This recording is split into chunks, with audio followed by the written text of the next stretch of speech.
Welcome back to Bleav in Softball. I'm your host, Jenna Becerra, and what a time in softball right now. I feel like I'm starting to say that every week, but it's because it's true. We are blessed by this game, and I feel blessed to have you join us here on the show for another week. So some quick reminders for the show. Follow us on Instagram and Twitter at Bleav in Softball. That's BLEAV. And subscribe to us on YouTube as well. We also have video. It's pretty cool, if I do say so myself, and lots of neat stuff that you get on this channel. So check it out. All right, let's go through today's batting order. First, we'll cover our bases, give you some news and callouts from around the softball world. Then we'll head into today's interview with Alana Vawter, Stanford's ace, legit a top-tier pitcher in the country. So fun to watch and just get to know in her career so far at Stanford, and I'm excited for you to also. Then we'll end things with the foul tip of the week, where we share tips to help us keep going and get better. All right, let's get going. Covering our bases. Our partners at BetOnline continue to be the number one source for all your betting needs and sports info. Find all the latest sports developments, including updated odds on the NBA playoffs, fights, and even next season's futures. And don't forget, the MLB is back as well. Who are you picking to win the World Series? BetOnline is your continued source for all your sports wagering needs, including live betting and your favorite Vegas casino and poker games. It's super easy to get started, so head to the website today or use your mobile device to join and use our promo code BLEAV. That's BLEAV to receive your 50% welcome bonus on your first deposit. BetOnline, where the game starts. I think the theme for softball right now, or at least for this episode this week too, is that the game pays you back. And I've noticed that in a few different ways recently with certain things that have happened in our community. One example is Nebraska's team. So Caitlin Neal, one of the players, her dad passed away in the fall. And recently they had a game they were playing on his birthday, and she told her team, "I'm playing for my dad." Then she proceeded in that game to hit a monster grand slam. And I think that's just an example of the game paying her back. And what I love too is her head coach, Rhonda Revelle, decided to use her time in the TV interview during that game to not just talk about whatever it was that was going on in the game or that inning, but to tell this story. And she said that. She was like, I could talk about the game, but I'm not going to because this is what I want to say.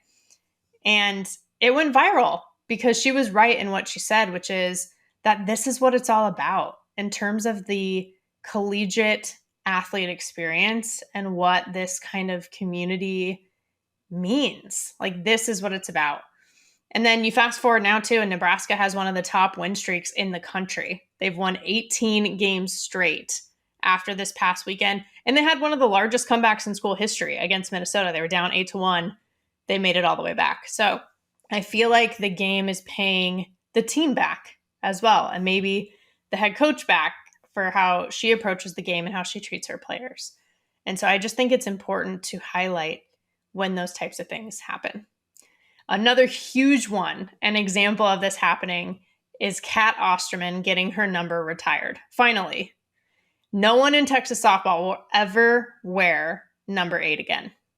And it was literally the perfect day. I don't know how it could get any better than this. She threw the first pitch, ceremonial first pitch, to her favorite iconic catcher and one of her best friends, Megan Willis. Her husband and her stepdaughter were there with her, and it was her birthday. So many things going on at once. And then at the end of it, Texas beat OU, their first loss of the season, snapped a 40-game win streak that goes all the way back to 2021. So she said it. She summarized it. This is what dreams are made of. But the thing is that these things don't happen on accident. That's my thing. Like, the game is paying her back from everything she put into it, everything she's given back, everything she's paying forward, and what she continues to do. It paid her back. And it was really cool to see, speaking of paying it forward, like her stepdaughter wanted to pitch the second they got home after seeing Jordy Ball and Haley Dulcini pitch, right? And it's all full circle in that regard. But I have to say, the softball gods know. It's like karma in that way. The softball gods know. And karma goes both ways. So one thing that also popped up that was disheartening to see is there was some umpire mistreatment recently. There was an umpire in Mississippi who had worked a game with 12-year-olds, and she was punched in the face by a parent while leaving the field.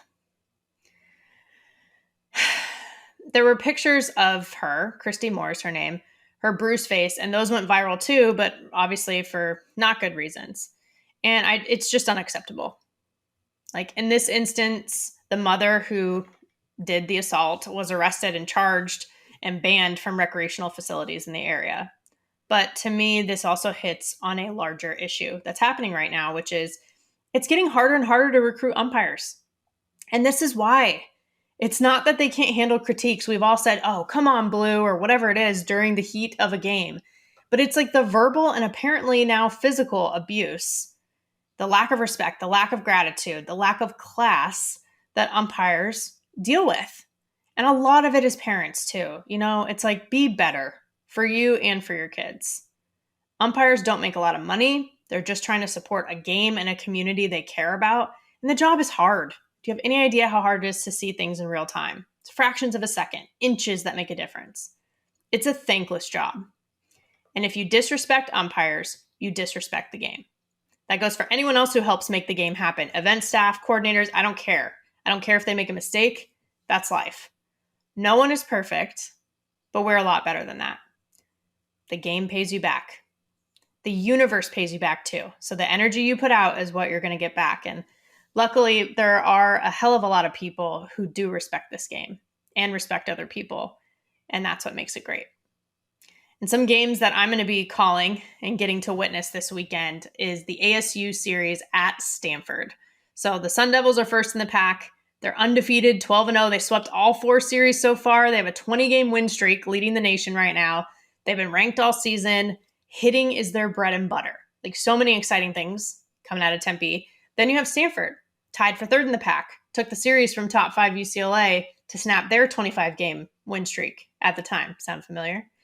And they've been in and out of the rankings, but pitching and defense has been really key to their success. So I've been excited for this series for a while. It's going to be good. Tune into the live stream on gostanford.com and pack-12.com. You can actually just get there too, make it simple. Go to Stanford softball schedule online on the website, scroll to the individual game, and just click where it says watch. Boom, you're there. Someone else who's going to be there is today's guest. So let's head into the interview. Welcome back to Bleav in Softball. I'm your host, Jenna Becerra, and I'm excited about today's guest. She's Stanford pitcher, 2021 All Pac-12 First Team and NFCA All West Region honoree, current Pac-12 wins leader, and the woman behind the face mask, Alana Vawter. Hi, Alana.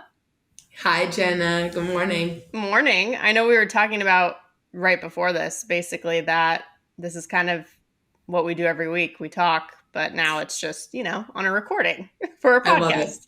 I love it. So exciting. No, it's fun. And I feel like I had to mention your face mask in your intro, by the way. I don't think we've really talked about this before, but I feel like it's kind of your thing. Like it's becoming iconic for you in the circle. I'll take the word iconic. It doesn't feel as if it is, but I'll take it. I'll take it. That's pretty cool. Yeah, I think it's weird. Like, I don't know, not that many pitchers, especially in the pack, not many use face masks. Have you always worn your face mask? Or when did you start doing that? When I first started pitching, I never wore one. So there definitely had to be like an age where the transition was made, probably when like hitters started getting a little stronger, started hitting the ball a little bit harder. But as far as competitive softball goes, I'm pretty sure I've always worn one. So probably like 14-ish. Yeah. I'm not sure when that conversation happened, but yeah, it's just kind of always been a thing. Yeah. I mean, I think it's smart. It's safe, right? I also feel like in some ways you're like this face mask assassin because you can't really tell what you're thinking, right? Because you can't see your face like as a hitter. And then all of a sudden it's like, okay, that drop ball just like destroyed me, you know, or like that change up just completely fooled me. So I love that like element of surprise. I was going to say it's like a second benefit, I guess. Yeah. The first of the safety, whatever, you know, the second element of surprise. I love it. It's amazing.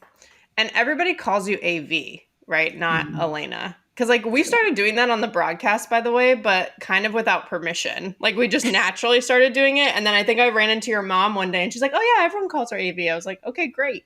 Perfect. Continue.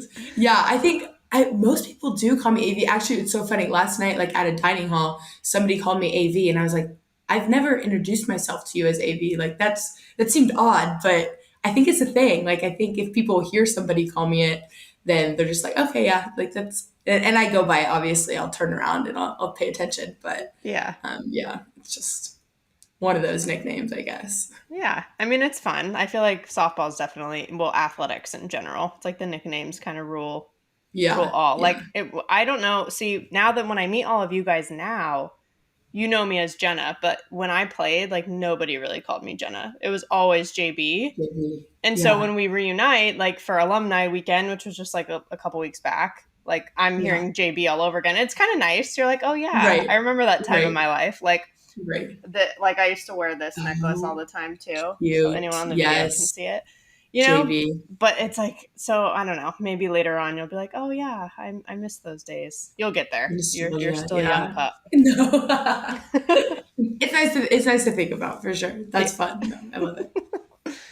But I have to say, one of my favorite things about watching you play, but talking with you too, like before and after, well, not really before games, you're very focused, after games, is your energy. Like, I feel like the vibe I always get from you is you're living the dream and you know it, if that makes sense. Like, because some people, it's like you don't really realize that till later on, right? And it's kind of like you miss those days. But I feel like you're one of those rare people who kind of knows the good times that you're in right now. Does that make sense? Yes, no, absolutely. I think it does. And I think, especially as a freshman, like it's really easy to feel all those things and be like, everything's so new and the newness of it all. And it all feels really special. But then, kind of the longer that you stay for, and like going into sophomore year and then your upperclassmen years, I think it really like sets in like how cool everything that you do on the day to day basis is and how unique and special every opportunity you get is. And that's not to say like it's all rainbows and butterflies because by no means is it. And it gets hard, but I think kind of like just like for me, especially centering myself in how cool like my heart is, it kind of helps like push through and push on, and then it makes the good times even that much better. I like that, how cool your heart is. Because I know, like, we'll say things like, oh, pressure is a privilege. But Yeah, sometimes when we just say that over and over, it doesn't always resonate. But it's like, right. no, this kind of pressure, like, is something that we dreamt about, right? And like Right. now you actually Absolutely. get to do it. And I read that. See, some of these things, see, this is why I like that we get this one-on-one time, because I'm talking to you about some stuff that we maybe haven't talked about before, which is like Yeah. that Stanford was your dream school when you were Yeah. being recruited. Yeah. And tell me more about that journey, because I've read some about it, but it's just a Yeah. cool, I don't know, the way it like aligned for you sounds really cool. Yeah, so I have two older brothers, and kind of anything that they did in life, I kind of wanted to follow. So they played baseball, so I played baseball, and then the baseball turned into softball for me, and obviously it ended up working out. But everything that they did, I like followed. So when we were going on college visits for my oldest brother, I have family that lives across the bay, so we were kind of on vacation, but also like in the process of him kind of looking at colleges. So we came to Stanford and we were driving around campus, and obviously it's just drop dead gorgeous. And so you're like, wow, this is college. Like I first of all, I've only seen the colleges around Missouri, like around my home. So then to be in California and then seeing a college, I was like, this is amazing. I want to go here. Simple enough. Like I'm going to go to school here. And I didn't know at the time that it looked like softball or that it looked like anything. Like I was in middle school. Like I didn't really have that thought, I guess. But I knew that I wanted to go to Stanford. And so push came to shove, I went to a bunch of like Stanford softball camps when I realized like softball was an option. And basically the coaching staff at the time told me, sorry, we already have people in your class committed. We don't really see you here. And I was like, oh, that kind of hurts. That hurts just a little bit. But I was like, you know what? Whatever, like the college journey continues type of thing. You have its ups and downs, whatever. So I ended up committing to Texas my sophomore year, and was committed there for 2 years, until the coaching staff changed. And then the coaching staff changed, and I was stuck in like the water of I don't know if, I'm still verbally committed to this place because that's, it was never on a dotted line, it was never signed, all of the things. And so I went back to my coach that, helped me get recruited to Texas in the first place. And I was like, what do I do? Like, what's going on type of thing. And it took a few months for them to like get a new head coach. And at the time I was just absolutely in the middle of nothing. And he basically told me like, you can reopen your recruiting process. Like there's nothing tying you down now. Where do you want to go? And I said, well, my dream school has always been Stanford, but they told me no. And he said, well, they got new coaching staff. And I was like, oh, they did. So that's really cool. So I reached out to them. He reached out to them. They came and watched me play, and it just like absolutely fell into place. And it was like senior year, so it felt last minute for what is softball recruiting. But it absolutely was. I mean, you kind of have asked for a better Cinderella story.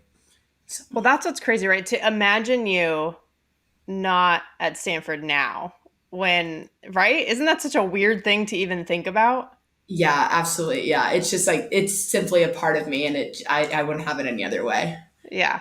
Yeah. I mean, I know like the team would be so different, and it would, I don't know, even like calling your games would have been different. It's just crazy how things align the way that they should, even if the path to get there is not what you would imagine necessarily. Like it still happens in the end.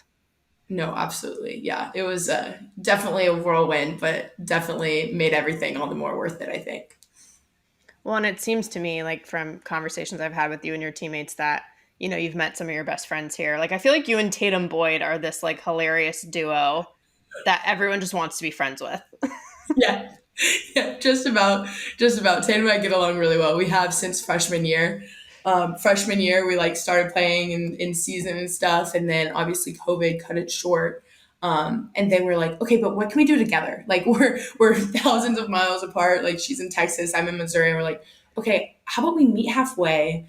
We'll go to Missouri, and then we can fly to Texas, and then we can we spent basically a month of our summer in quarantine together, at various locations, just spending time together. We have so much fun.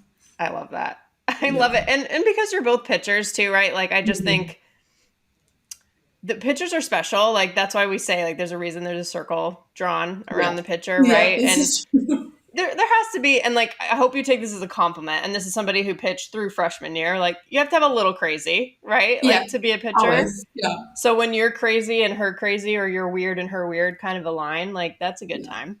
Yeah. Well, even just adding to that, like we have Gabby Peters and Caitlin Lim in our suite. And so we'll, have 4 hours softball day, or we'll have a game that day or whatever. And then we'll go home to the suite and we'll debrief, and like we'll talk about it, and then we'll talk about all the things. And we're just like incredibly tight as far as our suite goes. And then in general, our class is incredibly close. And then in general, our pitching staff, like we've always been so close, but this year more than any. It's just really, everyone laughs at the dynamic that we bring to the team, and all the position players like make fun of it. And they're like, oh, to be a pitcher. They're like, you're just jealous. You just want to be one of us. Obviously. Yeah, that's what it is. It always is, but a little bit more this year than others. Oh no, bullpen was, I remember from my freshman year. So like I was in bullpen with like Missy Penna, Ashley Chin, Rosie Neal, like those peeps. And it was definitely like its own almost exclusive club kind of like, and you're grinding a bit. Like for us, we would do stuff before practice and then do practice. Right. But it's like, it's only that special group. Different breed. Mm-hmm. We'll take it. Definitely a compliment. Yes, exactly. Meant as the highest compliment. But also I feel like what was born out of your suite with your teammates, Tatum gave me a little bit of the background on the pink cowboy hat and the whole Ushka theme. But in general, okay, I'm going to ask you to explain that. But before that, the dancing and the rally caps and that whole vibe in the dugout, like I love it. We used to have like some ridiculous cheers, and I think some of them have lived to this day. So once in a while when I hear that you guys do them, I'm excited about it. You're like, oh, that's a light bulb. Yeah. I'm like, oh, they've been like adapted to just like a new person on the team, right? But it used to be someone else's cheer, something like that. But just that whole vibe is fun. Like I love seeing the creativity. But then when the hat came along, I feel like that was cherry on top. Yeah. Yeah, I think it is. We got the hat, and then Ella and Emily Klingman came back and got new hats. So now we have like 3 or 4 hats running through the dugout. We got the glasses, the red glasses, the hearts. We got the flames. We got all the things. Yeah, it's super fun. It's really fun to be a part of, and it's very cool to see how everyone kind of contributes to that fun. Um, yeah, it's great. I just love it because even when you're not like you might not even be pitching in a game, but then or Tatum, and then I see you guys are like going the hardest with the dance moves. Like I Yes. just like that you're still so engaged. Yeah, yeah. I think in general, I think when it all kind of started, we are still trying to find like that energy. And obviously, we obviously wanted to win ball games and we wanted to do all the things. But we were lacking something in the dugout perspective. And so I think when we started, just like let's just cheer. Like why not? Let's just do some cheers. And then let's just do some cheers turned into let's do the funniest cheers that we can find from our 10U softball days, and then how can we make those sound cool because we're like 20 years old now, and then who cares if they sound cool as long as we're having fun and we're enjoying it, and that's what we do, and that's yeah, it's a great time. And that's where Ushka came from. Yes, yeah, Ushka's got to be one of the one of the oldest ones in the book, but yeah, we got a rally going. Ushka, Ushka. Coach Merchant was like, I kind of like that Ushka, Ushka cheer, and then we just took it and rolled with it, and now it's all about the Ushka. That's amazing. See, the first person I asked, which I should have known was a mistake, the first person I asked about the hat was Coach Al. And she was Oh like, no. JB, I don't ask questions. Like, go ask AV or Tatum Boyd. Like, I don't know. I stay out of it. I was like, okay. I think now she loves the hat. She really does. Yeah, So it's all good. But yeah, it's funny. it is Certainly a funny. personality trait at this point, the Ushka hat. Oh, yeah, for sure. It's definitely a theme of 2022. Yeah, Absolutely. for sure. But so that's like kind of when, especially when you're on offense, although I see you guys wearing it all the time, especially Tatum.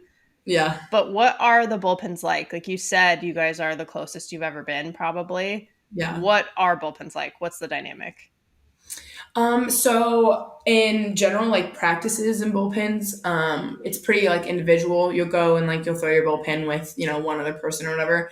And we always laugh whenever we have bullpens with each other because we're like, this is the first time we've been together this year. We're like, oh, we haven't been together since the fall. Like it's so fun because like you have like a been together, but you don't do anything together. Like you're still throwing your individual bullpen.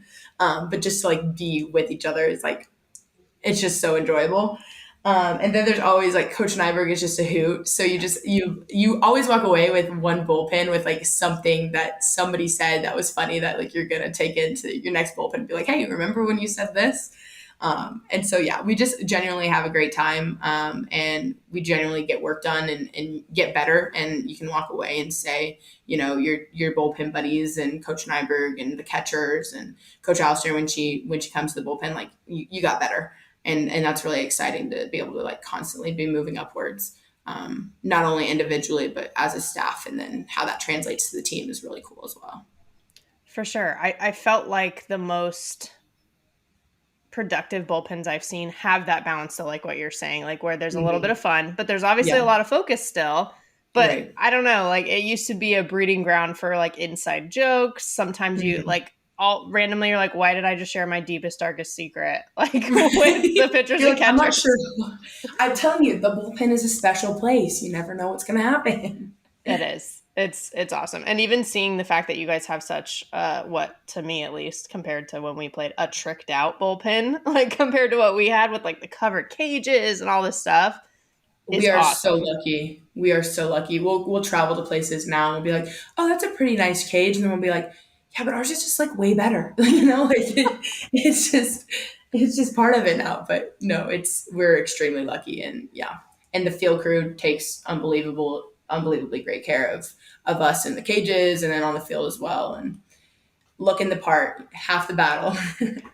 Very true. But see, this is why I like talking to you because you know that you're lucky, right? Like, and even on Alumni Day, obviously, we're all like, oh, we didn't used to have that. Look at that cool thing that they have now. But Right, then you right. get to talking, and for us, it was like my locker room or our locker room that we had my freshman year was like, it was like a club locker room. It was the one like by like rugby field right behind the field, and there's always a weird Really? smell, right? Like there's like it was very different from what you guys have now. I mean, we had a Mhm. good one the rest of my time there, don't get me wrong, but we're Yeah. talking about that. We're like, oh, we didn't have like the covered cages or like a bathroom out there. We Right. had to go to the one where everyone goes, you know, like right outside Right. the field.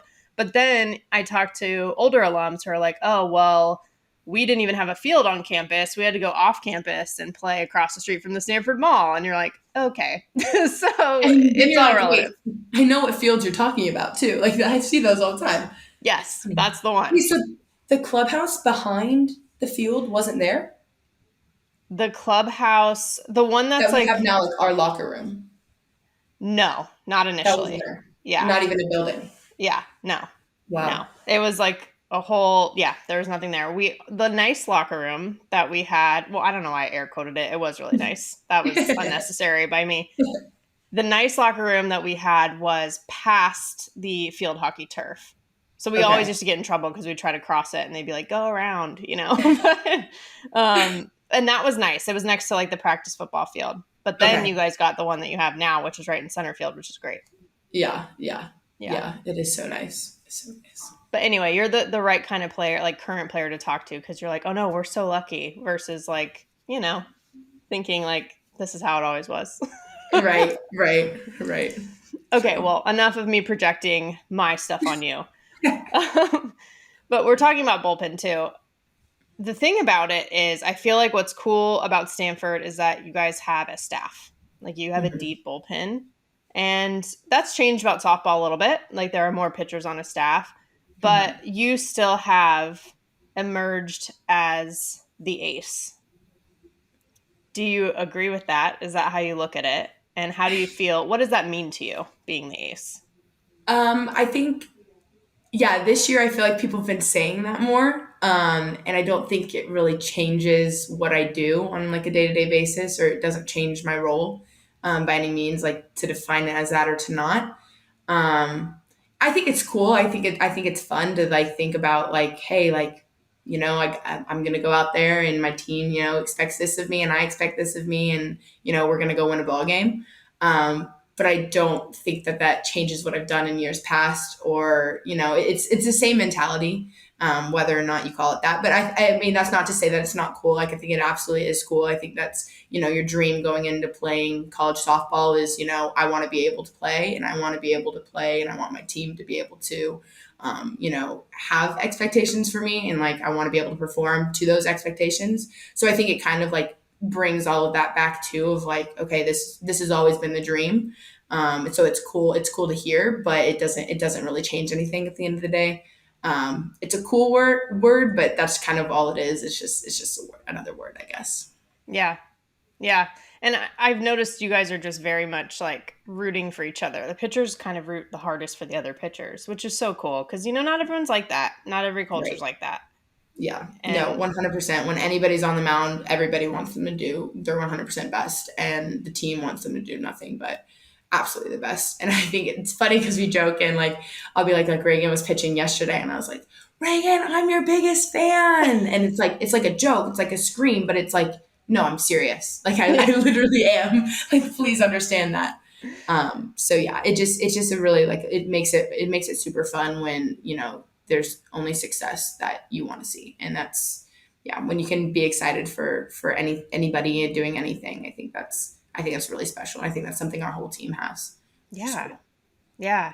And I feel like it came to fruition. Like all the hard work and everything and that attitude that you all have with each other came to fruition with the Mhm. back to back to back no hitters, with Reagan going first and then you with the perfect game and then Molly with her no hitter all within 24 hours, right? Like that's wild. First time that's happened with three different pitchers in collegiate So softball, cool, so cool, unreal. right? And What a so weekend! It was so fun. what a weekend, what a day, like what a Yeah, 24 hours. What yeah. were the conversations like amongst you guys before and after that happened? Um, I guess as a bullpen, we never really like talked about it. We were just like, keep doing your job. You go out there and you throw one pitch the best you can until it leaves your hand. And you just not like hope for the best. You've done your best, but knowing you've done your best, you can kind of walk away and say, hey, I did it. But we never like jinxed anything. There was no like superstitions going on. We were just kind of doing what we knew how to do. Yeah, Reagan setting the tone, freaking unreal. And then, yeah, it was just fun. It was great to be a part of. And I think obviously like you don't throw no hitters, you don't throw perfect games without our incredible defense. And so I think that I don't know if they thought at the time how much a part of it they were, but obviously a huge piece, and obviously couldn't have done it without them. So it really is the full team thing, and especially too like when you think about the run rule, the spread rule, or whatever. Like you have less innings to throw, and I think suddenly your job's a little bit easier. So when your offense is rolling, your defense is as shut down as it's been all year. It's a fun environment for everyone to be a part of. So.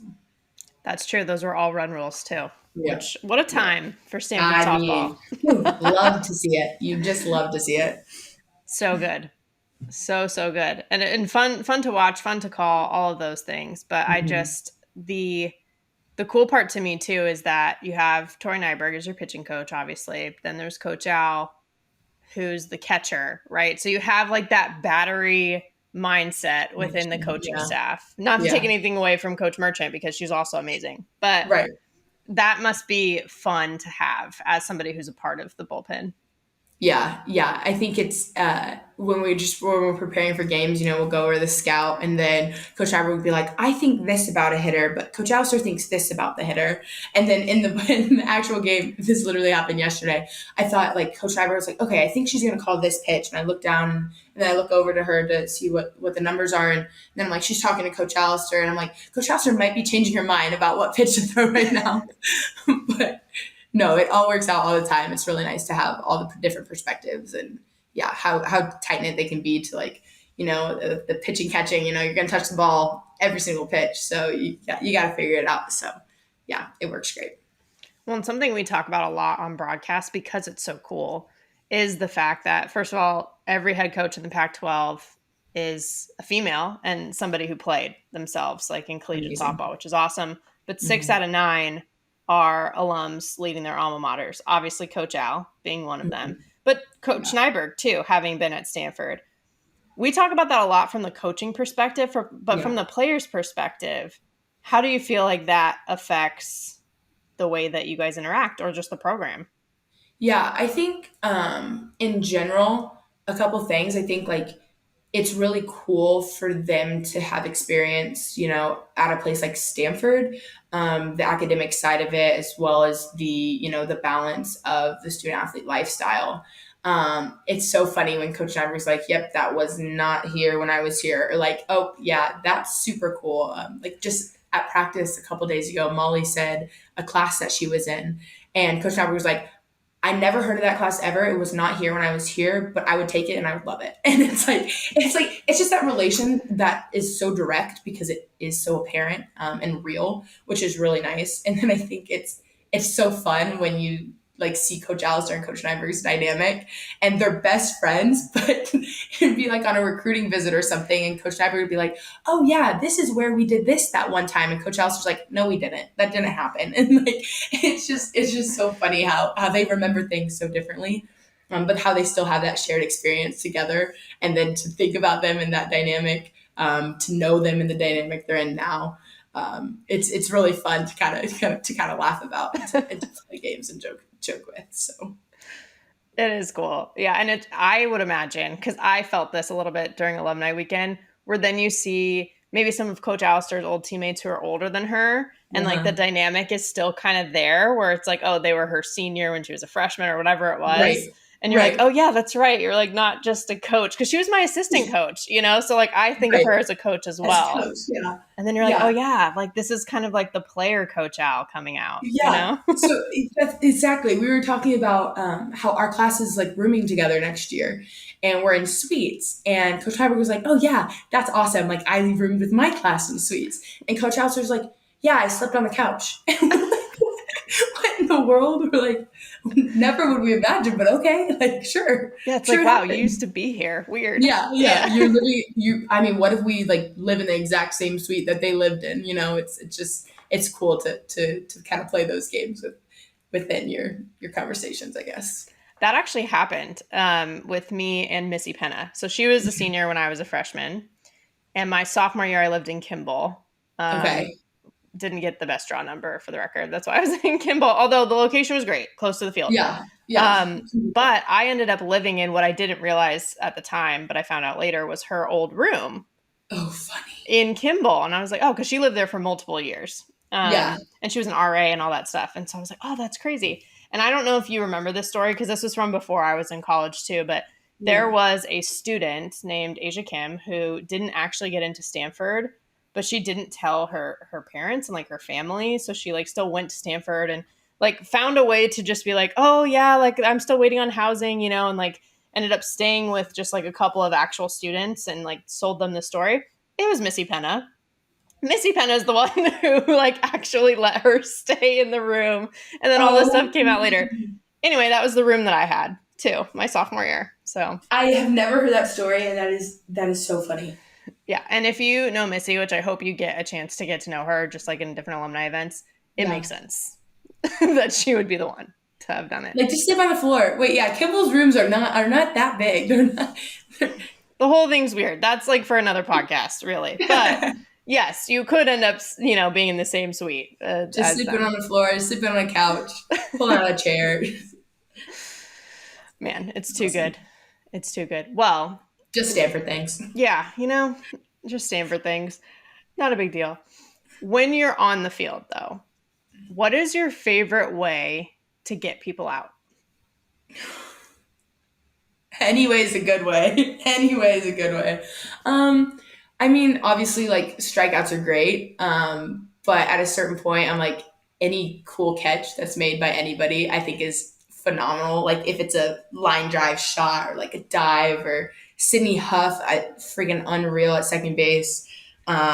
It's I don't know. I love like feeling like oh no, I just made a mistake, bad pitch, didn't hit my spot, whatever. And it's like, oh my gosh, you guys are amazing. Like I love the feel of like thanks for picking me up type of thing when they probably don't think that they just like picked me up, but like, yeah, you did big time. So thank you. I know. Who was it? There's someone on your team who said like 70% of Earth is covered by water. The other 30% is covered by Sydney Huff. Yep. Gabby, yep. She tweeted, she's like, I think this is genius. And she tweeted it and I was like, retweet, like, yes, for sure. Smash 100%. All the buttons. Yeah. Yes. All the things. She's unreal. Oh man, that's awesome. Yeah, she is. It's fun to watch that too because you can tell your attitude, but really all the pitchers, yeah, like how fired up you guys get when they make outs, you know? And that's fun to see. And it's cool too, because like we were watching film the other day and every single time I threw a strike, Taylor in the outfield, you could see her head pop up and from the camera angle. And I was like, Taylor, do you know that you like jump every single pitch that like is a good pitch? And she said, no, I jump every single pitch in general. Like even if it's like probably not a good pitch and I think it's a good pitch, like I'm probably going to jump. And he might call it a ball and then I jump extra high, or like strikeouts, I jump extra high. And I'm like watching it all happen. It's great. It's so funny. Yeah. We all just like I said, we all just want to see the best for each other. And it's really special. Yeah, 100%. And the fact that you guys do that every day, you know, like the consistency with that attitude is important. And that's something that Coach Al and Coach Nyberg described about you is the 3 C's they said. I mean, they didn't say it this way, but I'm saying competitiveness, curiosity, and consistency is what they said about you in terms of like what makes you good, you know? What do you like with those 3 things? What do you feel like your focus is? Like what about competitiveness, or like how do you approach each one? Yeah. So I guess like competitiveness, I've always been a pretty competitive person. And I think that just like understanding, you know, college softball and then softball in the Pac-12 and this year more than any, how the Pac's kind of you never know what to expect. I think just like approaching every game with like yeah, I'm going to win. And yeah, we can win, is like its own kind of competitive mindset. And then as well as like being in the actual circle, I think that that's its own like understanding you can't control what happened in the past, and like you can control what's going to happen next, and just like staying kind of level headed through it all. I think it's still something that, everybody has to work with and work through every year, every game, whatever. But I guess that goes hand in hand with like consistency. It's kind of like finding that the competitive level that you operate the best in. And I think I've kind of explored enough to where I have the right range. So I guess I attribute a lot of success to just being able to find that consistency, and to be able to like treat every game, no matter who's the other team, treating it with the same like go get 'em mentality, and yeah, we're gonna win type of deal. What was the third C? This is the first time I'm hearing this, Jenna. You tell me all this information. I know. I feel like I tell you everything you do, and you're like, oh, I didn't know that. Yeah, you're like, okay, cool. Let's know. Like all your stats, you're like, oh, okay. Curiosity was the last Curiosity. Yeah. I think a lot of that too is just come with like loving the game and wanting to learn the game to the fullest extent, which I think like first and foremost, like you're at Stanford, like you're curious about something, whether you're an athlete or not, there's something that kind of drives you. So like having softball to be like the one thing that I'm like, okay, I'm going to focus in and I'm going to like learn everything there is, and I'm going to, do it to my 120%. Like, I think that's really special. And I think as well as like the whole team feeling that same way, to be on the same page is like, exceptional, to be able to have that same mentality of like, okay, how can we be even better? Okay, we're good. What can we do now? And just that continuous curiosity of like the growth mindset of like, okay, if I can walk away a little bit better today, like it was a good day. And sometimes I'm not going to walk away better, and sometimes it's going to be a bad day, but like, what can I learn from it, so that this doesn't happen again, and that I can, in the long run, see that growth. Which I think as a bullpen, especially, like you said, like Coach Nyberg, Coach Alistair, just like kind of hits home, like, okay, you're going to move forward. Like you're going to have a roller coaster ride, but like we're moving up. And season's hard and games are hard, but you're going to pick and pull different things, and then they're all going to come together eventually. And so I think that that's really special as far as just like understanding it's a grind, understanding it's a process, and then enjoying every step of it too. Because the outcomes are the outcomes, but the journey is the memorable part. So 100%. So you're wise beyond your years. I'm telling you. But you say that. I'm serious. We'll see. But it's true, because some of what you hit on is that it's not just the physical part, right? Like it's the mental, emotional part. And to be consistent in those ways will make you more consistent physically on the field and how you compete. And then that, if you have that, then it allows you to be more curious, because you're like, oh, well, I have this foundation I've laid. Now I can build on top of it.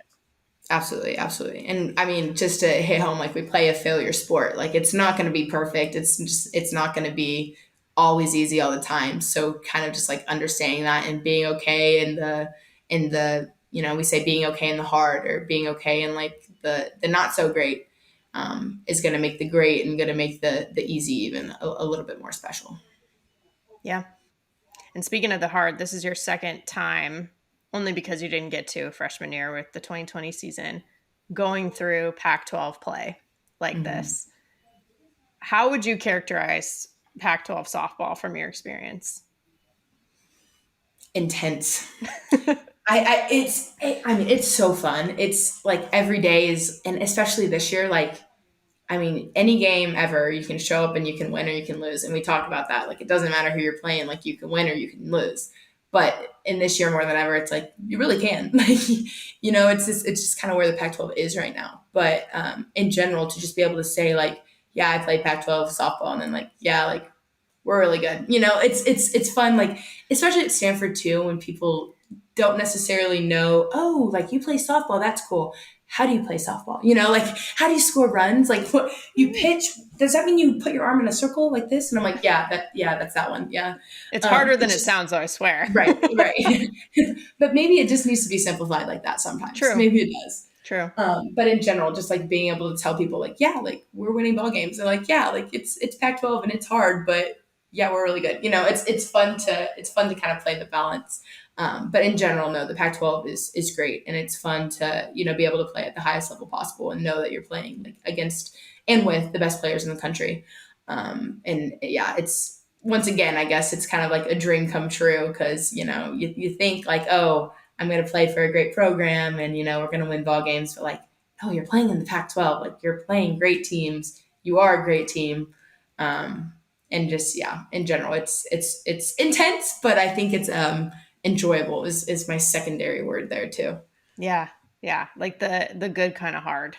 Yeah, Like the hurt absolutely. so good almost. Where you're like, Yeah, well, this is hard, but it's worth it in the end. absolutely. Yeah, in the long run, it absolutely is. Well, and obviously, you guys captured a lot of attention, having taken the series from UCLA, who at the time was number 2 in the country, had like eventually the 25-game win streak, all that good stuff. Yeah. But you talked about the consistency part, right? Like, how did that factor into your approach in the circle? Because you were a huge part of that, Mhm. and the team really against that kind of caliber team. Yeah, so I think, I mean, it all started with our Friday approach and our Friday mentality. And I think we kind of had like, not like an underdog mentality, not like a we have nothing to lose type of mentality, but also those things like, let's just go out there, have fun, win a ball game. And then that first game, to kind of set the tone and taking it to extra innings, like knowing how close we were and we were right there, like that's a game we can win. I think we absolutely took that into Saturday and Sunday. And like, that was really cool. I think even though we lost, and it obviously every loss is just sucks. But at the same time, it was like really cool to see that transition of like, oh yeah, we can do it. So Saturday we're gonna do it. And then Saturday to Sunday, like, oh, we did it, so we can do it again. Like, why not? So just kind of like that. Why not? I guess is the question, and I mean, we answered with like, okay, sure, might as well. Yeah, it was so fun in a packed house, and all the fans that came out and all the fans that stayed after. And it was so fun. It was just a great weekend overall. Yeah, I think Saturday after you guys won, I remember saying to you, I was like, "So series dub tomorrow," and you're like, "Yep, be there, be square," like. Yep. I don't know who it was. Oh, on Friday after the game, some fans stayed around, and I said, "Okay, well, come tomorrow. We're gonna win," and stuff like that. And they came back and they were like, "You promised it, and you came through." And I was like, "Yep, I wouldn't say it if I didn't believe it." Yeah. So yeah, it's really special to be able to win ball games like that, and then to have people there supporting you that really just are just there for to have fun, and they're like, oh yeah, that's what it's all about. Like, this is the fun. So Well, and that's what you said after too. I think after the Sunday win, when you guys clinched the series, all that stuff, I interviewed you and you were like, "Yeah, well, that was fun." yep. you know? I mean that. Yep, that's about what it is. That's about what a lot of these games have come down to. Like, yeah, it's fun. Yeah. It's a good time. Which is why you do it. But what I Right. think is interesting too is that Stanford was your dream school, like you said. Mm-hmm. But really, that was during a time, like when you first became interested in Stanford and all that stuff, that was during like a rebuilding time for Right. Stanford. And then once, I think the year before, your senior year in high school was like the turnaround season in 2019. And then obviously you've been here since. But Mm-hmm. what was the bigger picture that you saw? I mean, you talked about the school itself, Mm-hmm. but when you're like, oh, Stanford's my dream school, even though it was a hard time, at least on the softball field, Yeah. why, I guess? Yeah. So I think you see, like, when you walk on campus, like, I wouldn't say it's like the feeling of feeling at home. I think some people say that. I don't really believe in that. I think your home should feel like home. I don't think your college should necessarily feel like home. But I would consider it like my home away from home for sure. It is like the Stanford bubble, but it's a bubble that you don't want to leave. Like, you could leave if you really wanted to. Like, you could go, to the beach someday or whatever, and then at a certain point you're like, okay, I don't know if I have all the time in the world to be able to leave the bubble, but I'm okay with that because there's so much going on here all the time. And whether that's like academics or athletics, in general, like, the opportunities here are endless, and I think that that's something that's really special about Stanford. And then I think people hit this home all the time, but I'll just second it. Like, the people here are unreal. And you think that, like, oh my gosh, like, they're so much smarter than me, or like, oh my gosh, I can't believe they're doing that. Like, that's so cool. But they think that about you too. And you say that you play softball, and they're like, whoa, what? Like, that's so sick. And I think it's just a mutual respect everybody has, and everybody here wants success and wants to achieve. all their dreams. They want them all to come true. And I think that that's really special. And I don't think a lot of universities have the same drive, and the same, like, not only the drive, but like the actuality of like achieving that. I think is really cool and really special. And something that, yeah, Stanford has, and that's second to none for sure. I think that's been consistent over the years too, where yes, 100%. I remember talking to teammates where we were like, yeah, there's really smart people in some of our Yeah. classes. These people are Yeah. going to like cure cancer someday, you know, Right. and it's easy to be intimidated, but then when you talk to them, they're like so impressed that you're an athlete and that you can do that on top of your academic load and stuff. And Right. I think that is special.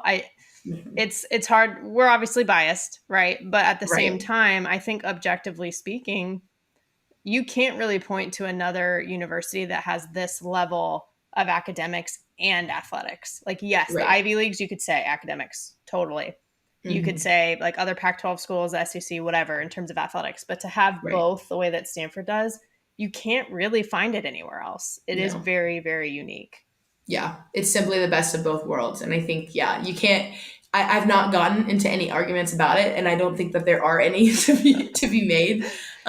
So I think it's, yeah, I think it's pretty much fact, and it's, yeah, it's pretty much amazing. Yeah. Well, in terms of the academic rankings, we know Stanford's very high, Yes. obviously. Everyone knows Yes. that. But for softball, too, you guys have been in and out of the rankings this year. Do you guys talk about it much? Like, what are your thoughts on the whole rankings situation? Yeah, that's a really good question. So we talk about it, more over the fact of like we just understand the teams in it and how we've played like so many of them, whether they be Pac-12 teams or whether they be, our preseason games this year, and tournament plays and stuff. Like knowing what the teams are and then knowing what the rankings are coming out, we kind of like talk about, okay, like sure, accurate, or like, oh, makes sense. Then we're like, wait, when we see the movings, we're like, wait, what happened that weekend? Like, who played who and how'd it go? And we want to know just because, like, I guess we're curious, right? Like, Yep. it's just part of it. But when it comes to our actual team being ranked, that's not the goal. It's never been the goal. Like, the goal is to win a national championship. And that's the rankings at the end of the year. So all the in the middle stuff is cool to play with if you like it, and if you don't like it, it's cool to just be able to push away and not really think about, and sure talk about, but not in a very serious tone, because that's just not the goal, and that's not what it's really about for us, which is really cool.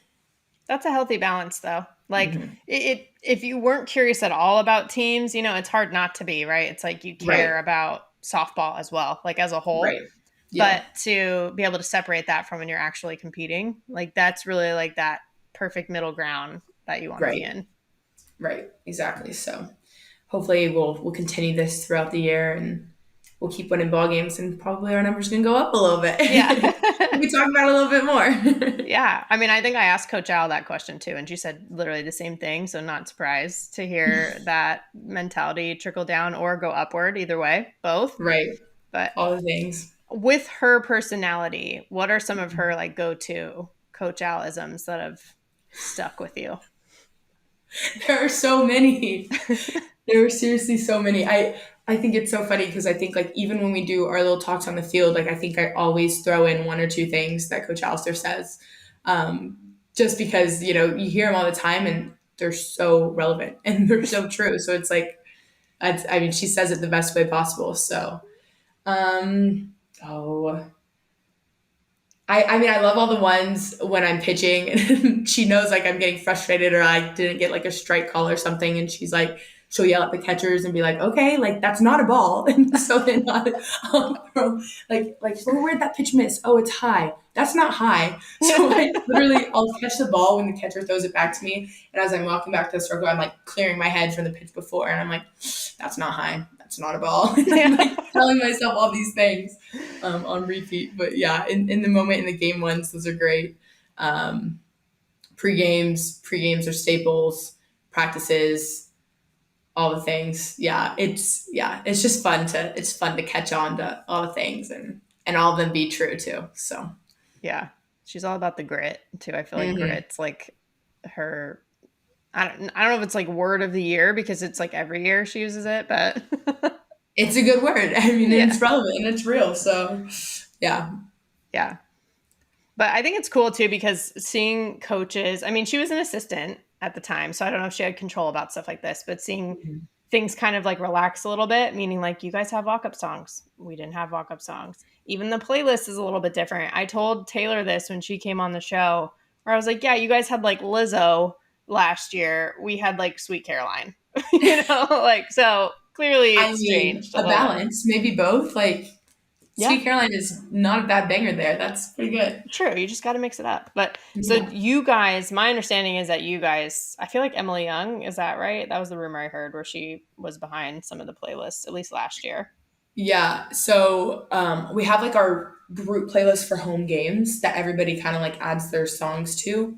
And so that's like the repeat shuffled for every home game. Yeah. And then Young's in charge of the CDs for travel trips. So whenever we're on the bus ride, she'll have like the pregame, the postgame, all the songs. And then when we're in the locker room, Kate and Caitlin are like the two that like always connect their phones to play aux or whatever, so that we're always listening to some string of music there, and we definitely have our like few like core songs too, whether they're on whatever playlist they are that they come on and we're like, yep, these are our songs, like this is fun. I feel like they must be the ones who like ask for the aux and the Ubers too. Like, They probably would. I don't know, I've never been an Uber with them, but they probably would. I'm sure of it.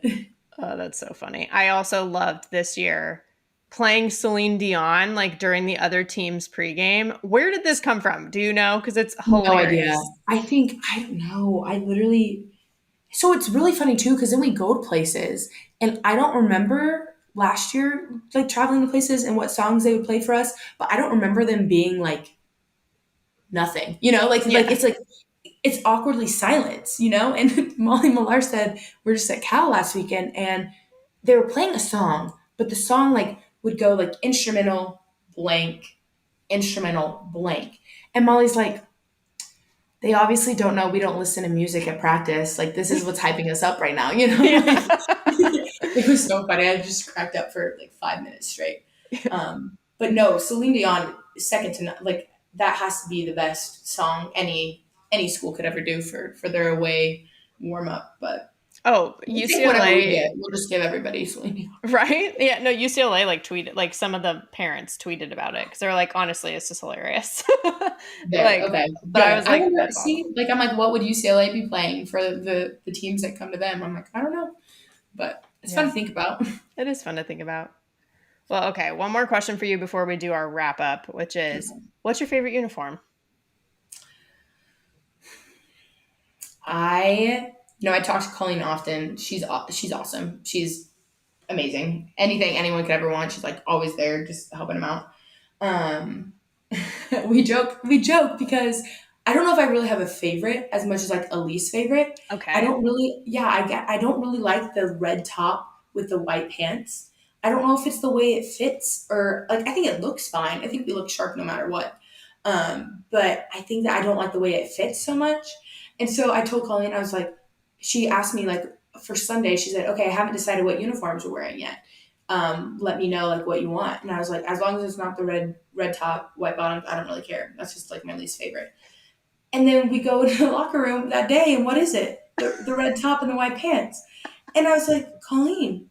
And she's like, listen, she came up to me after we were already dressed. She's like, AV, I'm sorry. And I was like, don't be sorry. And she's like, no, it's just, I'm sorry. I know what you said. I heard you. I got you, but this was just what was easiest on me, and that's just the way it is. And I was like, hey, you don't have to tell me twice. I got you. Like, it's fine. We're gonna go out. We're gonna look good. Like, we're gonna win a ball game. It doesn't matter. Yeah. But she was like so sincere when she was like, "I'm sorry," and I was like, "Don't be sorry. Like, it's not that deep. I don't think it matters really all that much." But that being said, the whites are probably the favorite. Mm, those are The good. I mean, those are yeah, classic. the belt and the Yeah. pants too. Yeah. That makes sense. Pretty much a staple. It's funny you say that because actually, card top white pants was my favorite uniform back in the day. Really But different uniform. We had like mesh tops. It was a little bit different. different feel. Pants were a little bit different. We also didn't have stirrups at the time. Also didn't have like card on card, the all grays, like the anthracite or whatever it's called that you guys have now. We didn't Right. have the same options, I will say. Right. And there was like a black uniform in there at some point. There was. We had black on gray at times. I remember Coach I was like, these are not our colors. So we will no longer be doing this. Yeah. Yeah. Yeah. Makes sense. But okay, had to ask because I was curious. Yeah. But And if okay. you ask anybody on the team, it's absolutely a different answer. That's the question. Oh, I'm sure. Yeah, I'm sure. But I think we used to get to keep one jersey top. So it's like At the end of at the end of your time. And so I think a lot of us actually would keep like either the white polyester one or the cardinal polyester one, which by the way, neither of which we wore during games. They just look nice in the frame. You just had them. You just had them. Yeah, it's all whatever. the gear. However it ends up. But okay, to wrap up, I play a little game with everyone that comes on the show. Okay. It's called Safe or Out. Basically, I'll just bring something up. If you like it, you agree with it, you call it safe. If you don't, you call it out. Okay. Fair enough? Okay. Yep. Sounds good. Okay, first one is rosin bags. Safe or out? I think you got to call them safe, but I don't use one. I prefer the dirt. Yeah. But just in case there isn't dirt available or the dirt's too wet, you got to have one just in case. Totally agree. So got to stay safe. Totally agree, because I feel like when you play in super humid places, like maybe like in Arkansas last year, it's like, okay, this might be helpful, right? Yeah. And on rainy days too. Yeah. It was rainy in Arkansas and then there was like no dirt to grab. You're like, you need a rosin bag. Yep. Okay. Fair enough. All right. Second one is name, image, likeness. So you guys being able to make money, basically. Safe or out? I think safe. I personally haven't done anything with that. I'm not sure if many of my teammates have. Actually, I know Schultz is sponsored by like Phil's, the coffee place. Awesome, by the way. Amazing. Maybe I need to get on that one. I feel like you should. It is a staple. Yeah. I'm addicted. Yeah, so why not, right? Yeah. Gotta love Phil's. Wow. See, now without even being NIL, like this is advertisement right there. Easy. Oh, yeah, look at that. Throw it in there. But in general, no, I think it's cool that the athletes, especially at Stanford, which is like such, I mean, with all the accomplishments that athletes are doing, like left and right, like I think it's really special to be able to monetize on that. Yeah, so I'll go with safe. Yeah, I think Stanford will be and is thoughtful about it too, right? Like there's a right way to do it, and I think Stanford puts a lot of effort into things like that. So yeah, absolutely. Yeah. Okay, last one is bat flips. Safe or out? Who's doing them? Ooh, good question. I mean, I would imagine if they're doing them against you, you're like, nah. Right.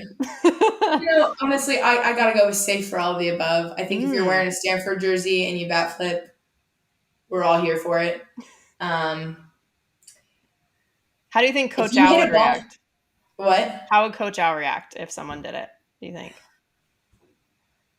I think she'd be too busy watching the ball go over the fence to watch the bat flip. So I don't think I think it might be second thing. Good save. I like that. Okay. Yeah. My other thought is that if you're really hitting a no doubter off of whatever pitcher and you really did it, all right, hats off. Yeah. Is part of it. The other part of it, like sometimes they get a little bit extreme. I think there is a gray area, and then there's a for sure you pass the gray area. I don't know how you measure it, but yeah, I guess you got to give safe for the idea to be able to be creative about where you're going with it. Yeah, like a tie goes to the runner situation. Right. Yeah. Right.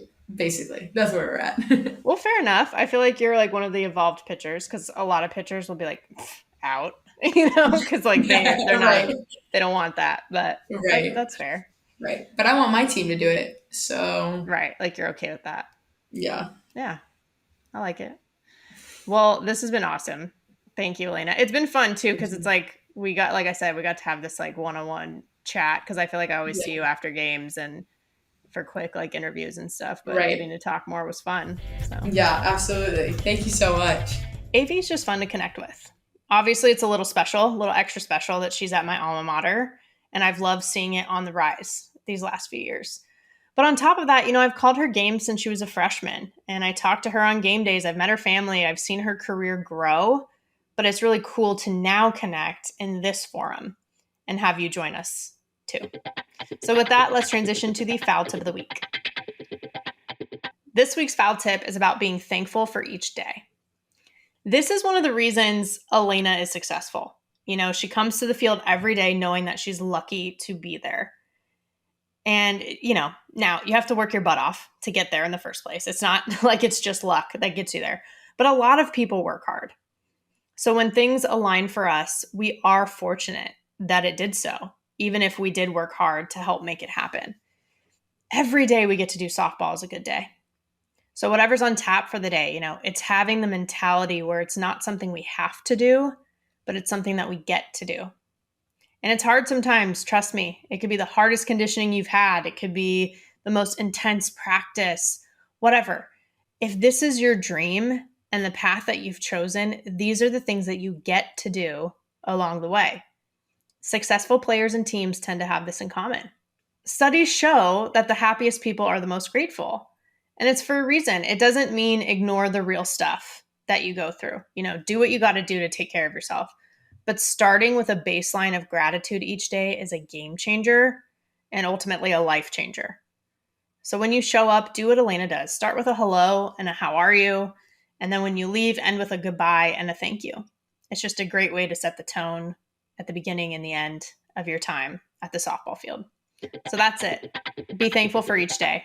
That's the foul tip of the week. You've been listening to Bleav in Softball, part of the Bleav Network and presented by BetOnline. The show is available anywhere you get your podcasts, wherever you listen, including Bleav.com, and you can watch the videos on YouTube too. Subscribe, rate, and write a review for the show. I appreciate your support. I always want to know what you think. And if you leave some questions there, we'll try to answer them on the show also. Follow us on Twitter and Instagram at Bleav in Softball. Again, that's BLEAV. You can always reach out to me on Twitter at JennaBecerra01 and Instagram at JennaBecerra as well. As always, thank you for tuning in and catch you soon.